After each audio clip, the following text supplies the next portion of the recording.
But yes, the initial reaction from certain people was, "You are bonkers. Why are you giving up a high salary job in a reputable firm for this thing that we don't really understand?" Dad jokingly would say to me, like, if you can start a business during a pandemic, then in normal times you're going to be amazing. If you want to be successful at whatever, whether you're a startup, you're a big corporate, and we work with both, or in your own personal life, first of all, you've got to have an objective. You've got to have a goal, something you're aiming for. But to get there, you need these three components. I wouldn't be where I am today without failures. I think not a week goes by that I don't have some sort of failures. And it took me to some amazing places. I lived 2.5 years in El Salvador, which for those who don't know is the world's most dangerous country. I lived in Nepal, one of the poorest countries in the world. I lived back in Palestine, where my family are from. When I got to Nepal, I was living with this little family. And one day we were having dinner, I was about a week in, and I asked the father of the family to pass me the salt. And I said, "Please, can you pass me the salt?" When he passed it to me, I said, "Thank you." And he erupted. The salesperson would say, "100, I can sell 1,000. Let's make 1,000. So what invariably happened? They made 1,000 because of a dominant personality, because of a conversation going wrong. Right?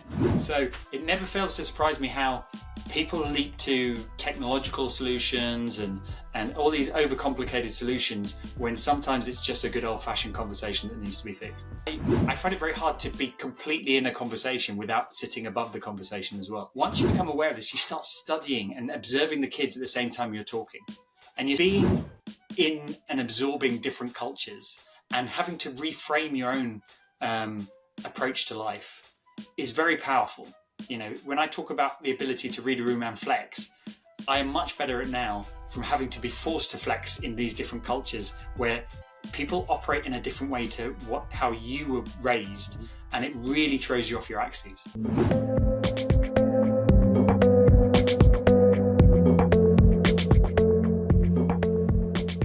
Just before we get started, if you're enjoying the podcast, can you please make sure you subscribe or follow my channel? This helps me out tremendously. Faris Aranki, welcome to the Fail Wisdom podcast. Great to have you on. My pleasure, Paul. Real joy to be with you. Thank you. And it's 10 p.m. over there in the UK and 7 a.m. here, so I really appreciate you coming on late at night. Well, I appreciate you getting up early, Paul. So, we're both burning the candle at both ends, so to speak, but collectively. Yeah. Well, I'm a bit selfish because I do get up about 6 a.m. anyway. So. But, I was just saying before the podcast, I had another secretary of somebody who's coming on the show is trying to set me up at 1:30 in the morning. And I think you had a story where you did a workshop for Australia. What time was that? Yeah, I started about 1 a.m. and finished at about 5 a.m. And the good thing is none of the participants even realize that's the power of a great workshop, that they're just so swept away. It was only at the end that they were like, "Oh, you're actually based in the UK? Wow, okay." And I was like, "Yeah, I'm off to bed, so I'll see you all later." Yeah, I could do those all-nighters, when I was younger, but not so much now. I probably fall asleep in the middle of the workshop. So, you own Sheogito Consulting in the UK, and you've got a lot of years of experience as an analyst and all sorts of things. And then you've set this up during COVID, and there's a bit of a story behind that. And I was reading on one of your Medium posts, which I really love this. It says 2 years ago, this is in 2021. 2 years ago, I decided to throw caution to the wind and leapt from the comfort of a full-time, well-paid job into the fraught dangers of starting my own business. Many friends thought I was crazy, and my parents certainly weren't too sure that it was the best idea. My mum's initial reaction, if I recall, was along the lines of, "Oh my God, now you're unemployed, you're unmarried, and you don't own a house. What will I tell people?" And you say, "I'm still not sure which one of the three is worst in her eyes." So tell us about that time, and that's so funny. It's a typical mum, isn't it? I just love it. I love that quote. It is a typical mum, and I love my mum. For all those who are watching the visual as opposed to the audio, you can see a pillow in my background that was handmade by my mum to celebrate the birth of the company. It's got the company logo on it. But yeah, I remember Beautiful. that time. I walked away from I used to be a partner in a consulting firm, so I had a very good job, and there was no need to leave it. But I was dissatisfied in my work, and I started exploring that with a coach. One thing led to another, and the idea of setting up my own business was formed. I'll just correct you, it was 6 months before COVID. Obviously, if I'd known COVID was around the corner, I might not have done it. But yes, the initial reaction from certain people was, "You are bonkers. Why are you giving up a high salary job in a reputable firm for this thing that we don't really understand?" Yeah, yeah. It's such an English word, bonkers. I haven't heard that for a while. Yeah. That's so funny. Oh well, stick with me, Paul. You're going to get lots of Englishisms. I'll try and throw in some Aussie. Unfortunately, I have a habit of being a bit of a chameleon, and I take on people's accents. So apologies if you find me, with an inflection at the end of my sentences. Yeah, well, I think we're sort of similar in that way. I don't do it on the podcast, but in person, I do that a lot. So, yeah, I do really bad dad jokes as well. My kids tell me all the time. So, it's sort of aligned in that way. Okay, so what's really interesting as well, I was reading in the same Medium post, you say at one stage you had come to discover that you had a talent for reading a room, thinking through how others might be feeling, and then adapting your own approach to fit exactly what those individual needs. So I would call that intuition.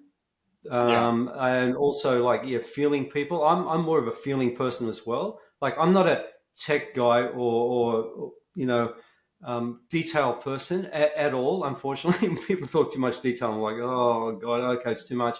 But sometimes my wife said, oh, did you see what they were wearing, this and that? I don't see what people are wearing. I just feel people, feel the vibe and how they are. So is that the sort of thing you're talking about there? And how do you apply that in what you do? A little bit.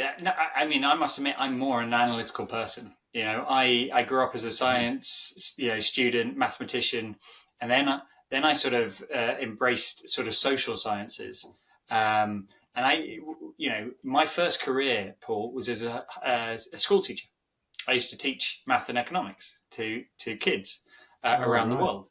Mm-hmm. And what I really learned, the hard way in my first couple of years was standing at the front. You just get lost in your own world and you talk at the kids, and most of the kids aren't paying attention. But you are transfixed on getting your information out, and you're like, and then you step back and go, why are they not getting this?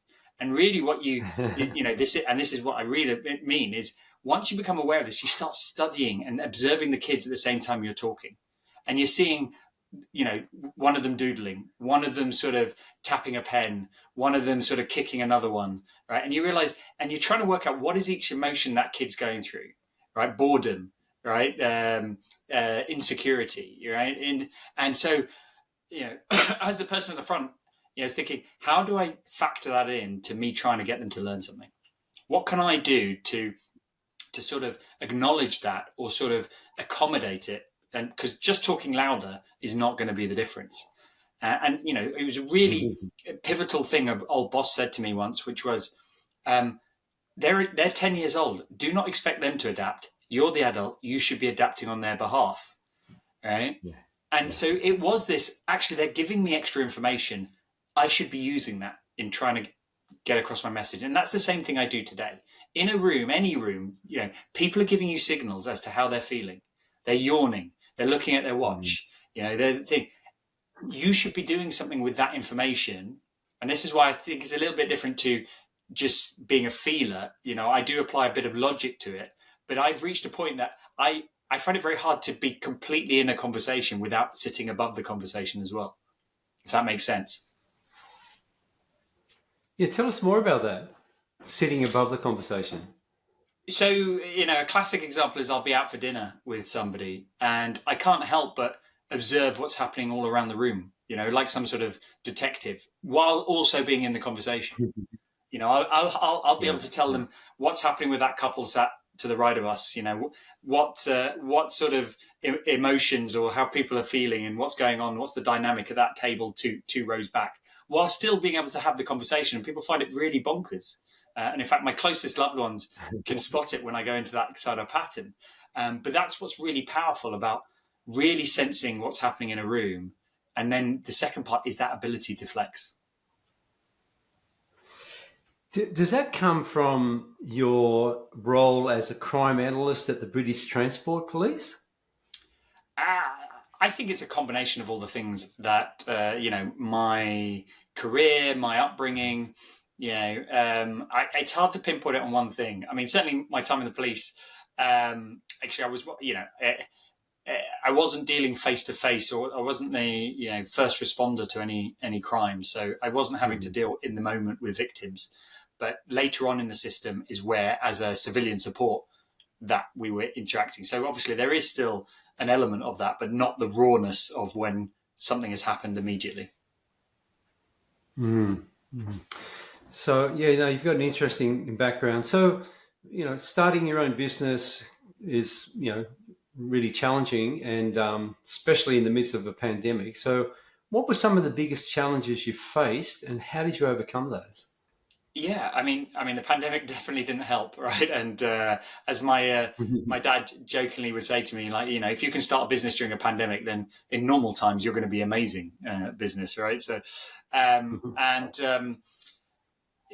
so a lot of the challenges are the challenges any small business owner faces, right? Loneliness, rejection, multiple rejection, right?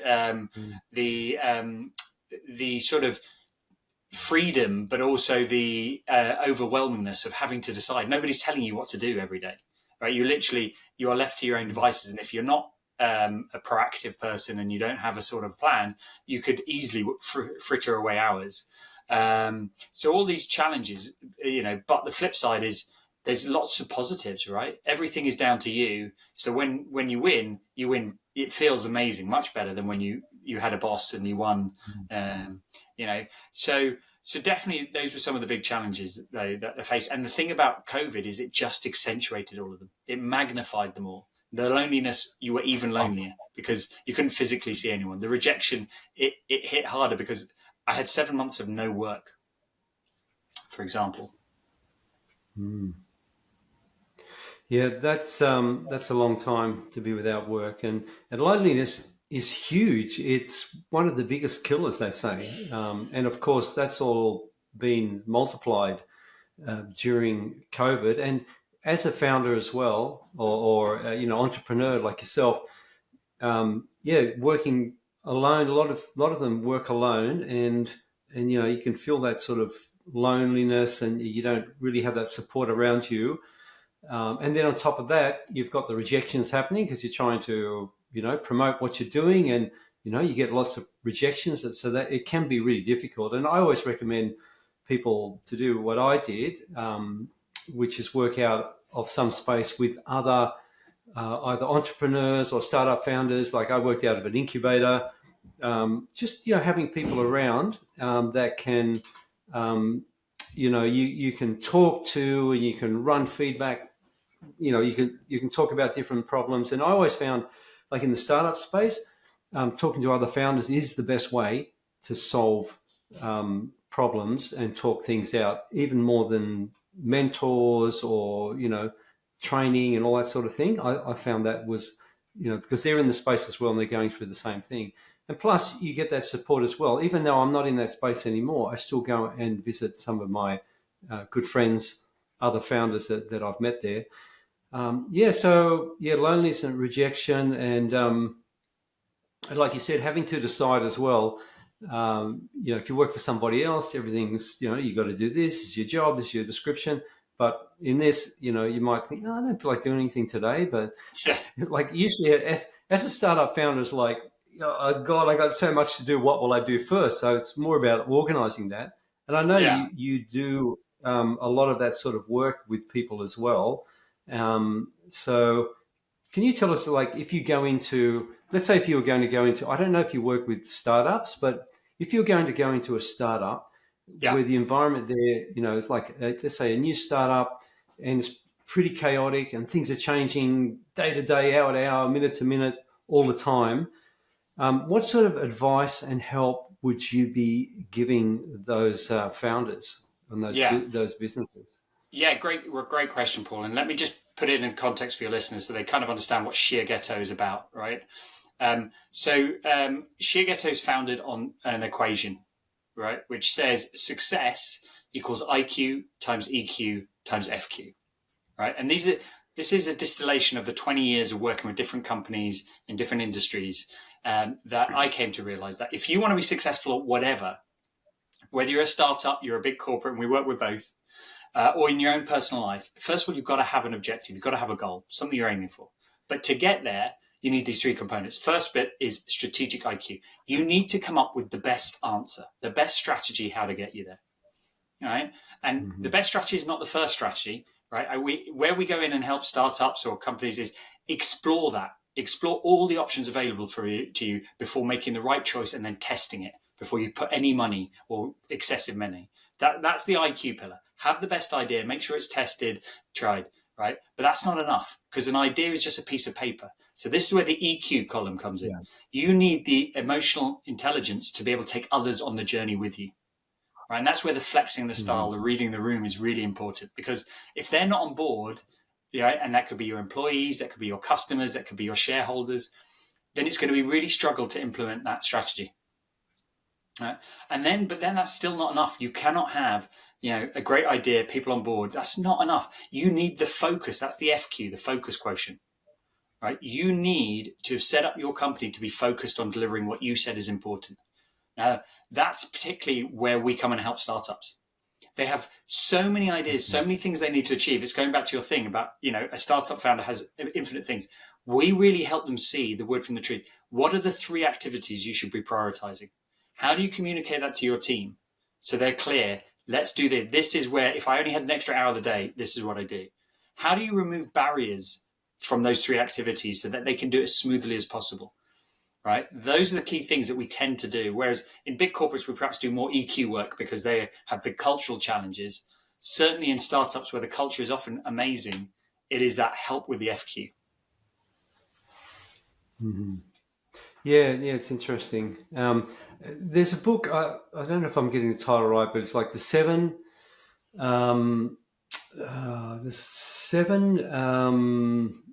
something or other of highly successsul people. Like, that's terrible. Yeah. But, Stephen Covey, The 7 Habits of Highly Effective. Yeah, that's it. Yeah, that's it. And he talks about how you really have to prioritize, and he has 4 quadrants, and it's the things that, in that top quadrant that are the most important and are going to do the most to push your business through, instead of like putting out fires all the time. And if you just concentrate on those, then you're going to move ahead a lot better. Otherwise, if you're putting out fires all the time, you never go anywhere really. So is it that sort of similar thing that you're talking about? Yeah, and actually, let me give you a great example, a great story, Paul. I think you'll like this one. Time and time again, I go into companies and I say, "Tell me about all the strategic initiatives you're doing," and they'll say something like, "We've got 100 strategic projects or 150," and I'm like, "Say that to yourself. That is an oxymoron. That cannot exist." So they know rationally they should get rid of projects, but this is where the EQ part comes in. It's very hard for individuals to give stuff up, particularly if they came up with it, right? So I was working with an organization, 60, 70 employees. They had over 100 initiatives. And they sat there and explained to me rationally, well, we did this project because we need a new payroll system, or we did this project because the CFO really wanted to do it. And we did this project. So everyone had a logical reason. So they were finding it hard to give up. So I said, okay, here's what we're going to do. Give me all those projects, give me all the business cases. And I went away and I turned each project into a Pokemon card, right? Pokemon cards. I don't know if you've ever played Pokemon cards, Paul, but kids play them in the playground. Your son, what you do is you compare 2 cards and you read out a statistic, and if you have the highest statistic, you win. So we came back and I said, we're going to play Pokemon for the next 2 hours. And they looked at me like, why are we doing this? I said, trust me. So we played Pokemon, and some cards kept losing over and over, and they get frustrated. And I said, do you know there's a simple solution? Get rid of those cards from your deck and you will have a better deck. right? So by playing this game, they were getting rid of projects. And in the course of 2 hours, we went from 150 projects down to 30. And emotionally, they'd let go and they'd seen the rationale. And it was all their data. But I just presented it in a different way.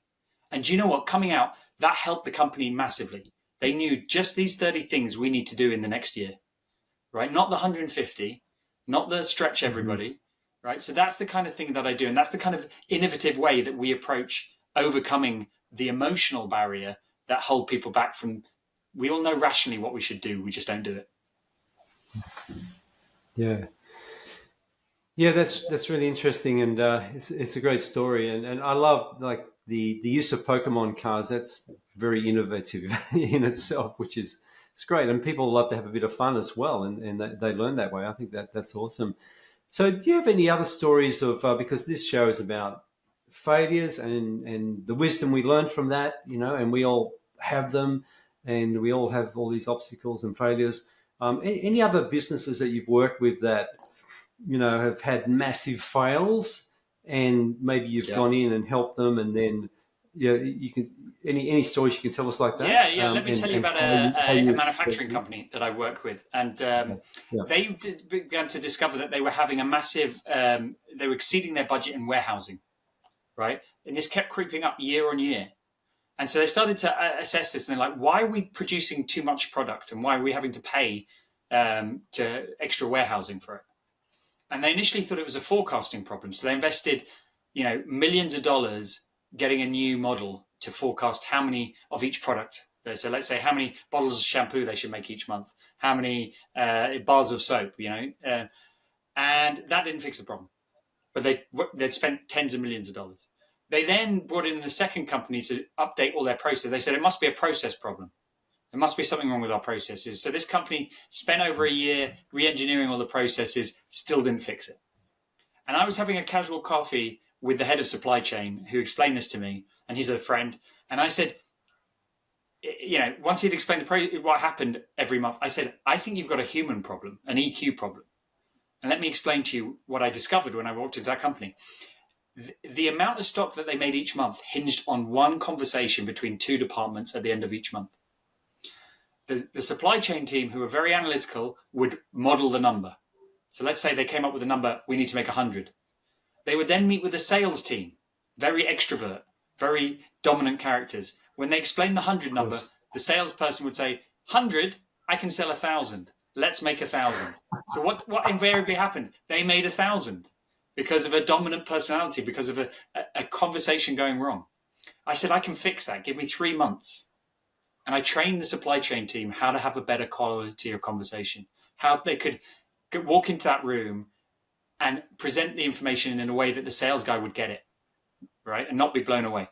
And within 3 months, those numbers started to come down. They started being able to unwind their warehouse situation, right? So it never fails to surprise me how people leap to technological solutions and all these overcomplicated solutions when sometimes it's just a good old-fashioned conversation that needs to be fixed. That's really interesting. And well, look, in startups, sales are really important, and that's the area that I fell down. Like we couldn't sell what we were doing. Like we tried very hard. We came really, really close. I just couldn't close. So I guess, as an entrepreneur as well, you got to sell what you do, right? So for sure. Can you give us some tips for other entrepreneurs, maybe in the consulting space, for example, or strategy? I'll share my strategy, Paul. And I always tell people, it's not for you to necessarily copy it, but it will give you an insight into how to approach this sort of thing. Now, obviously, I've got my own equation, and I wouldn't be, if I'm teaching people it, I would be sort of a bit of a fraudster if I wasn't applying it to my own company. So our sales process is full of EQ, right? What do I mean by that? Is if you break down why anyone should buy from you, why should anyone trust you, it's based on 3 components. Your authenticity, how much they like you. Your credibility, how much they believe you've got a good solution. And your reliability, how often you do what you say you will do. Now, if you're meeting a new client or somebody you don't know for the first time, they have no idea of your reliability. And unless you have some sort of certification or there's question marks around your credibility. But the one thing that you've got in your favor is your likability, your authenticity.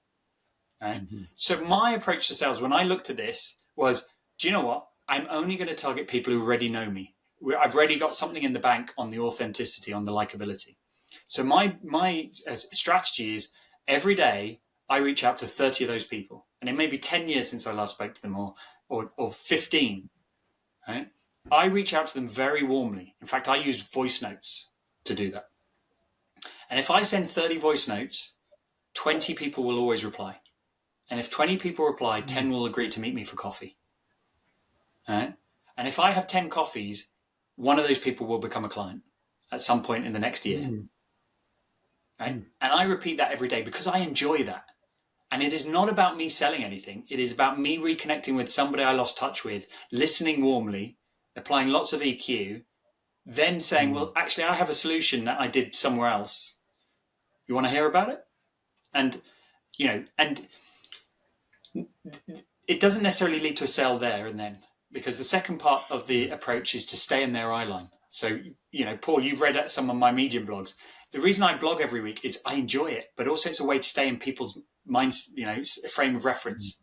And it's amazing how many times people contact me after I publish a blog post or I've written on LinkedIn, which I do every day, to say, actually, that coffee we had 6 months ago, I'm now ready to buy. Right. You sent me a voicemail, and I think it was the first one I've got on LinkedIn. I thought, that's pretty cool. It was quite warm, so I like that idea. Voice notes. But look, let's say, for example, in your case, as consultant, you can go into lots of different types of businesses, and in the case of a startup, for example, on mine, we were trying to sell into the hospitality space, B2B, large organizations. So I didn't have that background. My co-founder did, but she said, no way I'm doing sales, right? And so I had to just approach people like CEOs and people in that space that I wasn't from that space. I mean, in the end, I knew quite a bit about hospitality. So I couldn't rely on people that I've known 10 years ago, like that would be more in the teaching area because I was also teaching as well, in other areas. So what would you advise somebody in that case where they can't go broad like that to everybody they know? It's like one specific area, and they may not even have that background at all in that area. Yeah, it's a great point, right? And what I say to people in that, when you have specificity, is borrow other people's relationships. Right, so your co-founder, although might not have done sales, then what I would encourage is let her open up her black book, introduce you. Right, it's the same as I spoke to a graduate today who said, I really want to work at these kind of companies. I don't know anyone there. I said, yeah, but do you know anyone who does know someone there? Get them to introduce you to that person warmly, so they're transferring and they can give you some reference along the way, which is boosting your credibility, a score. Right, never approach someone cold. The last thing I ever do is ever approach someone. So say you said to me tomorrow, Faris, you've always wanted to work in Coca-Cola. I would look to see who I know who knows somebody in Coca-Cola. And then I'd meet them for a coffee and say, please, could you introduce me warmly? And I'll take it from there. All right. And I kind of think if you can borrow somebody else's relationship, let's imagine you do have this likability score. You can get at least 50% of their likability if they introduce you warmly. Now, it's better than starting off from a cold start. All right. And I've seen this work lots and lots of times. Yeah. Look, it's really, that's the way to do it. But sometimes, it might be, like you said, a graduate. They don't have a lot of contacts, but they always know somebody. So especially on LinkedIn, you can go in and look who's connected with who. So I think that's a good resource as well. And it's those warm introductions that make all the difference. They make all the difference. Yeah, it was closing the sale that I was really bad at. But like sometimes these sales would go on for like 3 months, 6 months, 9 months, a year. Just couldn't close them. And, I don't know if people were just leading me on or they changed their mind. But it was so frustrating. I mean, if you had any sort of experience with that in B2B, really long Oh, tail sort of sales? yeah, 100%. Yeah. I've currently got on my desk some proposals that have been in the works for 6, 9 months, right? And normally I follow up regularly, and I often, if it reaches a point where I've not heard something, like a third email, I'll send one saying I am now formally closing this down from my side. And it's amazing how many times that re-kicks it into that sort of stronger touch.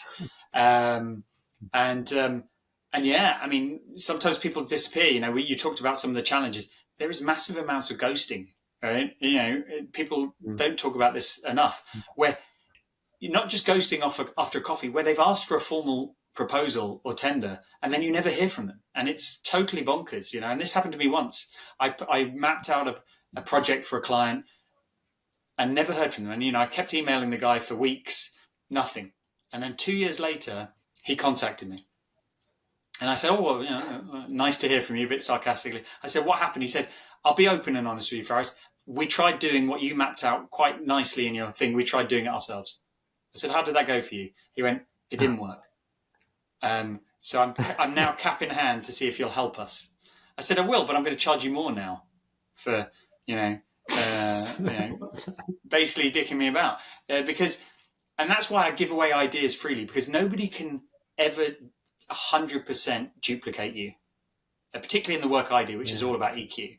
Right? I can give someone the playbook about those Pokemon cards. They will not run the session the same way that me and my team will run it, because So have my ideas. You'll probably be back in 2 years. I'll charge you more. I like that. Yeah, I should have probably sent those emails. Say, well, I'm closing it down now. Probably would have worked. I mean, I had one.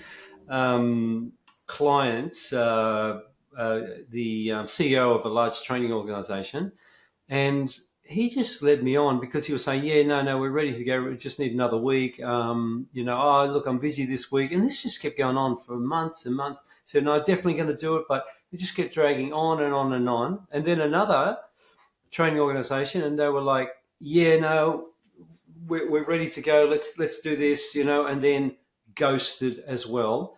And then a year later, they come back to me. And this is when we're actually closing everything down. And at the moment, we've sent a contract to them. Okay, if you're still interested, you can take over all the costs associated, and then we get like a shared revenue. And funny enough, he said, yeah, definitely going to go ahead. I'm really keen. And then ghosting again. It's like, why do these people do this? It's just, I mean, there's something there. I often say that the courtship is an indication of what the marriage will be like. So if someone is doing this to you repeatedly, even if you do get the contract over the line, they're not going to be easy clients to work with. So I tend to actually say thank you for actually exhibiting the behaviors that are real, and I'll often walk away from a project. I've said no to a lot of things, which you can do as a boss, and it's easier to do when your company's doing well. But I don't want to work with people who are going to waste our time and theirs. And I often say, if this isn't one of your top 3 priorities, we're not the right company for you. Yeah, I think that's a really good attitude to have. And but it's hard, like when you're in the startup space, particularly at the beginning, and money's running out, and you're putting all this time and effort, and you've done all this development. It's like, oh God, we really need some sales.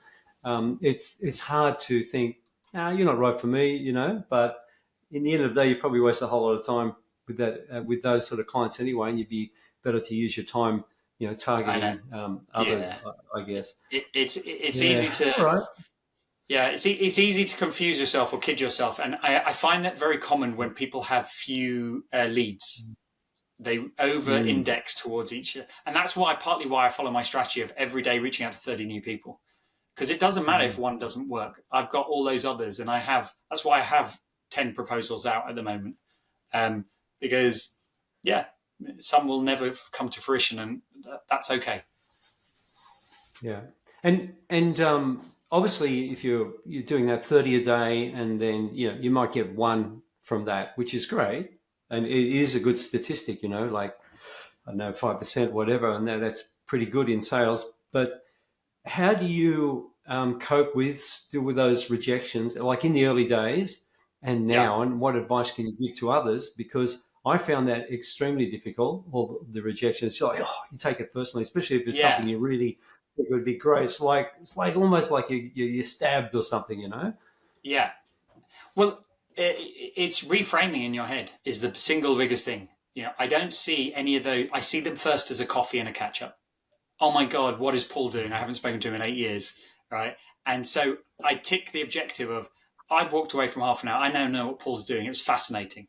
So I've already got a win on the ball, right? I've got the bronze medal that I wanted from the right. And yeah, the gold medal will be Paul becomes a client, but I've already got some medal out of the meeting. And that simple reframing makes it so powerful, right? And it's amazing having that attitude. The things that I get out of those 30 calls. Yeah, I might get one client, but do you know what? I might find someone who comes and works with us. I might find an amazing idea to try in the next workshop. I might get a lead for go and meet these people, right? And from that sort of approach, I literally ended up on billboards here in the UK. I started an advertising campaign for a major insurance company here in the UK off that sort of approach of having a coffee and somebody saying, you go and chat to this person next. I've ended up giving talks. I've co-written a book with somebody, a few chapters, all from this approach. So I'm a massive advocate of it. And, don't over index your focus on just one thing. Yeah. Well, that's fantastic advice. And I wish I'd talked to you 6 years ago and taken that approach. It's awesome. All right. So, just going back a bit in your early career, so Yeah. you were a teacher, I'm guessing a primary school teacher, because you talked about 10-year-olds, and you traveled around a lot. Like, tell us a bit about that. Like, where did you teach? Where did you travel to? And how Yeah. did you find I, that? I actually was a secondary school teacher. I taught predominantly secondary school, Mhm. starting from 10 to, depending on which, because I taught in different countries. Um, and Okay. Actually, in hindsight, and one of the reasons I left teaching is, if I was honest with myself, the real point of getting into teaching was to travel the world. It just so happened I used Mhm. teaching as the vehicle to do that. That was my strategy. I wrote all the Okay. strategies of how could I travel and live in different countries. And it took me to some amazing places. I lived 2.5 years in El Salvador, which for those who don't know is the world's most dangerous country. I lived in Nepal, Ah, one of the poorest countries in the world. I lived back in Palestine, where my family are from. I've all as a teacher, teaching, and this also contributes to what I'm able to do today. Being in and absorbing different cultures and having to reframe your own approach to life is very powerful. When I talk about the ability to read a room and flex, I am much better at now from having to be forced to flex in these different cultures where people operate in a different way to how you were raised, mhm. and it really throws you off your axes. Yeah, it's fascinating, and so El Salvador, Nepal, Palestine. It must have been an amazing experience. So, do you speak Spanish? ¿Habla español? Sí, yo hablo español. Podemos hacer el podcast en español si quieres, pero I Muy think for bien, your muy listeners, bien. keeping it in English might be better. Yeah, actually, my wife, she's from Argentina, so I sort of learned Spanish as well. And she's a high school teacher, and I have huge respect for high school teachers because at one stage of my teaching career, I taught at like TAFE here, it's like technical and further education, so it's adults. I had a class of year 11, year 12 high school kids, and I Yeah. found it exhausting. Like I had 4 hours, and I'd be so drained. I just like, oh. And so I have huge respect for high school teachers. It is not an easy job. No, I'm much the same, and that's a large factor of why I left. If you're only in it 50%, it's very very hard. So I think the Yeah. best school teachers we have, like your wife, we should wrap them in cotton wool. We should pay them more because they're doing amazing things day in day out. Absolutely. So in El Salvador, like, tell us some stories from there. Like, how did you end up going there, and like, how did you get out of there in that time? I don't think it's as unsafe as it was then. Like, what year was that you were there? I was there 2002 onwards, so yeah, it was highly unsafe.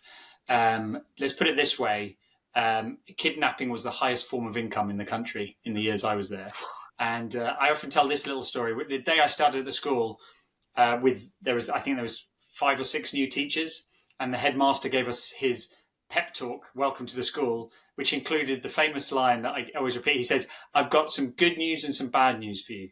Right? He said, the bad news is there will be at least 3 kidnappings from this school a year. Right? He said, that's just fact.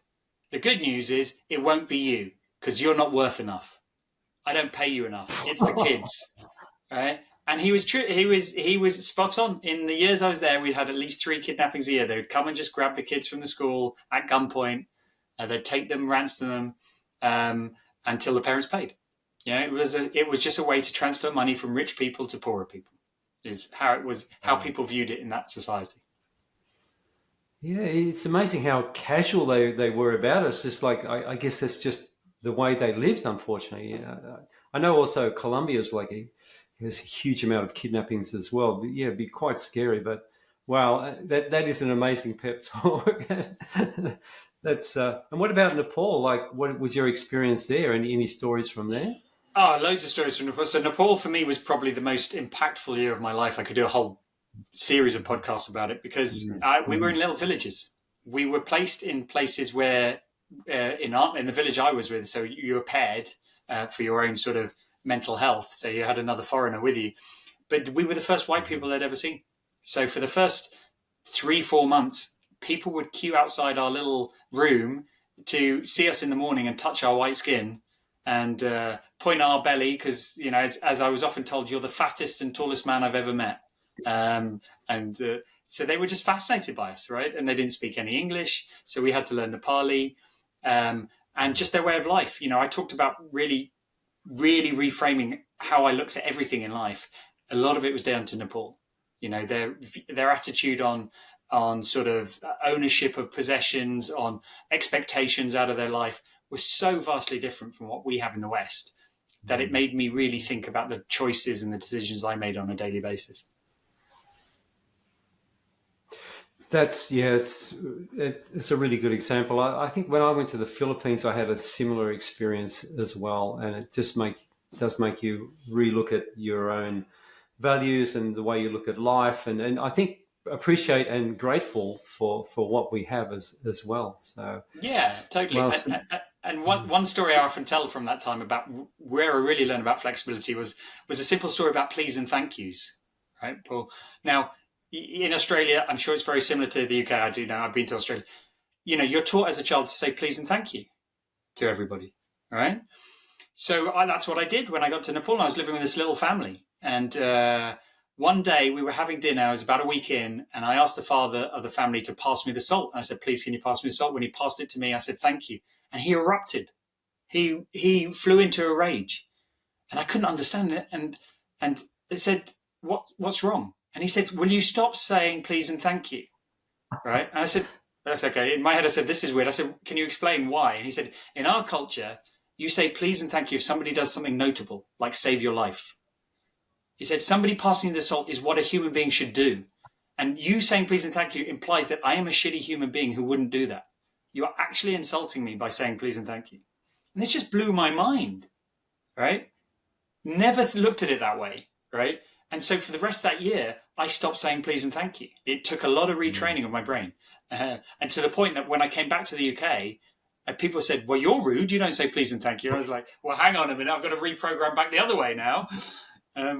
But it just taught me never, ever assume anything like the other person looks at the world the same as you. Confirm with them first before you walk in and make a mistake that could possibly lead them to be super angry. Wow. Well, that's an amazing story. And yeah, you do have to retrain. I mean, I've lived in the US and like it's similar, but like Australian humor is way too strong for those guys. They take it the wrong way. I think British humor is a lot stronger and wittier as well, but the Americans, they just don't understand it. But things like that in different words, but that's, it's a huge difference. Actually, talking about salt, I was in Uruguay about 7 years ago, and we were in a restaurant, and I was with these people that I knew, and I was like, oh, where's the salt? I said, salt? Salt? No. I said, what's going on? I said, oh, if you want salt, you got to go and ask, over at the counter, Like apparently that in Uruguay they don't allow people to have salt on the tables. It's like, and also as well, I noticed with the South Americans I know, particularly Argentina, they don't say please or thank you much either. And at first, my friend Raul from many years ago from Argentina, I thought he's a bit, it sounds a bit rude when he talks to people, but it's the same thing. They don't say it as much. So it's really fascinating. Okay, so we've talked a lot about failures and setbacks and that sort of thing with other companies, and you've had some really good examples.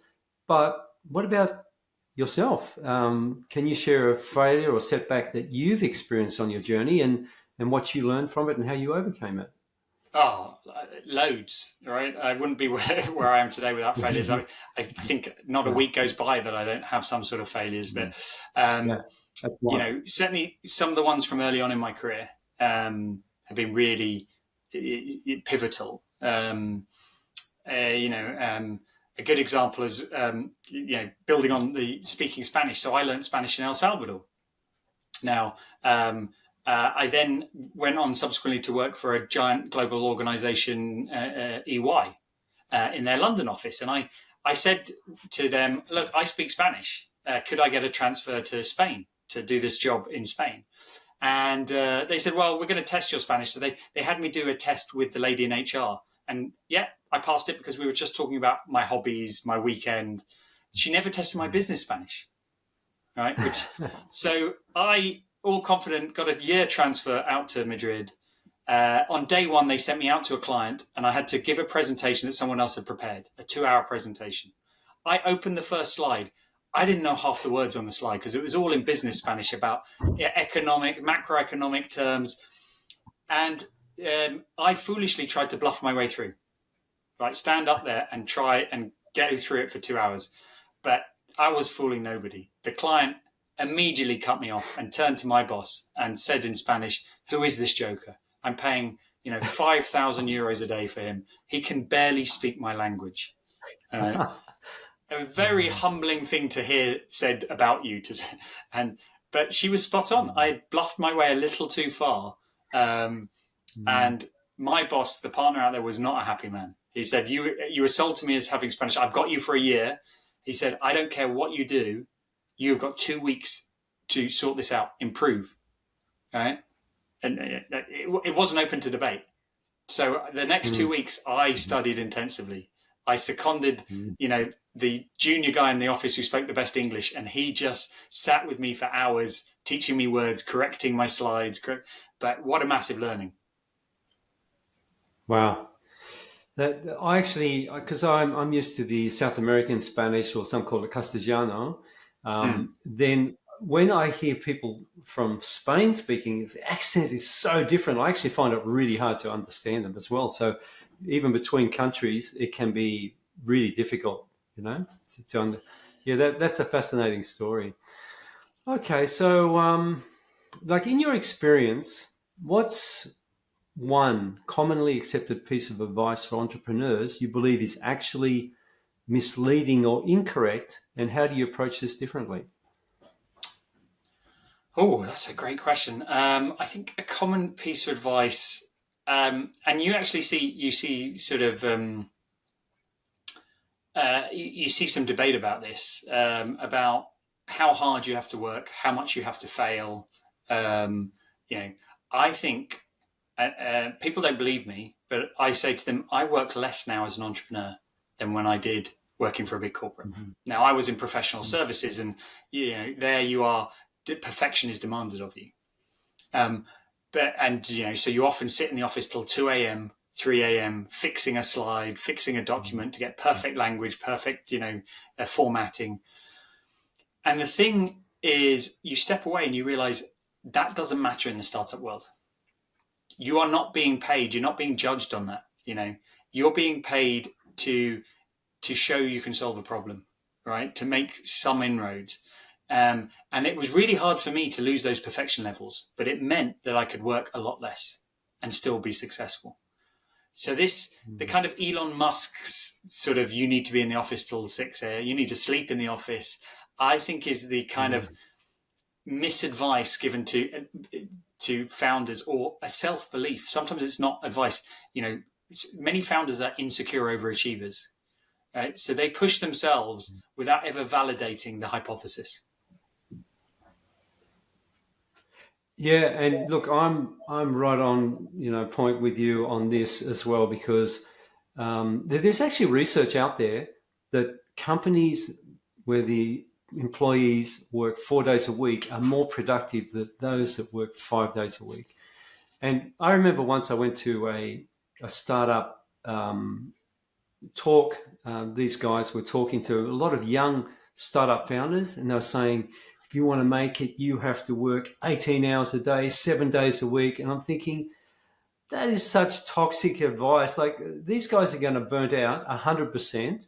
It's more work smart, not, long hours. Like, you can be smart about the way you work. And going back to what you were saying before, focusing on what are the real tasks and things that are going to make a difference as well. So, it's been strategic, and it's not working as longer hours, because I've interviewed quite a few people, even on this podcast, that have, and I even talked to a lady this week who I'm going to interview, and she said, I'm burnt out. And others said they were totally burnt out in corporate, or, as in startups, because when they first started, and I worked long hours as well, but I did sort of reduce that and try and be more strategic as well. But I think that's terrible advice as well. I mean, I get it. Like, some people, like the Elon Musk or the Steve Jobs, are like doing huge things for humanity, whatever. Maybe they can, they have a different constitution and they can do that. But, expecting other people to do that, I don't think is right. And I think, look, maintaining mental health is really important. If you haven't got your physical and mental health, then what are you doing this whole thing for anyway? Would you agree with that? 100%. Yeah. But very few of us are honest with ourselves why we do things, or take the time to work it out. So we pick up society's expectations. It's going back to my mother's quote. We buy a house because everyone expects you to have a house. We do these things. And do it if you want to, but don't do it just because everyone else around you is doing it. So take that time. And that was the creation of Sheogito. A great coach helped me take the time to work out, what is it that would be really important to me at this part of my life. No, that's really really good advice. So going back to your mum's quote, now you're employed. Yeah. And I don't know if you're married or not, or own a house, but hopefully mum's happy with 1 or 2 out of 3. She is. But parents are great. They give you just the right prodding and support at different times. Sometimes they might overstep the line, but they quickly rectify it. So she's happy, and I'm happy, and I'm excited for the future. Right? It's been 5 years of Sheogito. I look forward to the next 5 and all the adventures it brings. Yeah, and I was going to actually ask you, like, what is next for Sheogito, and also, where did that name come from? Well, what's next is, continue to expand the business. If I'm honest with myself, and as people might have got from this podcast, I started this business for fun. It was a lifestyle business. It just happens to have grown successfully. We have a team, right? So the next step is to actually turn it into a proper we'll get an office, we'll expand the team beyond just the people we have into permanent staff and a bit more global. And that's going to be really fun, right? The next chapter, the next evolution, to do that, right? Where does the name Sheogito come from? Well, it's a Japanese word for a sharpening stone, Paul. So if you've ever had a dull knife, pair of scissors, a sword, an axe, you will have used a Sheogito, a sharpening stone, to sharpen it. And the name came to me because I was trying to find a name for the company, and I was literally making a dinner one day with a set of Japanese knives that I have, and they weren't cutting through the meat. So I instinctively reached for my sharpening stone and then said to myself, well, hang on a minute, this is a perfect metaphor for what we do for companies. We help sharpen their teams, their strategy, their people. What's the Japanese word for this stone? And I then lost about 4 hours of my life, because the Japanese have a whole culture and websites dedicated to these stones. But what I did learn is that the stone that you use for the final, sharpest, finest finish is called the Sheogito, and that's why I named the company. Oh, that's an awesome name. I love it. Great metaphor. Well, look, it's been great having you on, and we'll leave all your contact details in the show notes as well. Really appreciate your time. So it must be 11 p.m. there. So we'll let you go and sleep or do whatever you've got to do. And really appreciate you being on and sharing your wisdom today, Faris. Thank you very much, Paul. It's been a real pleasure.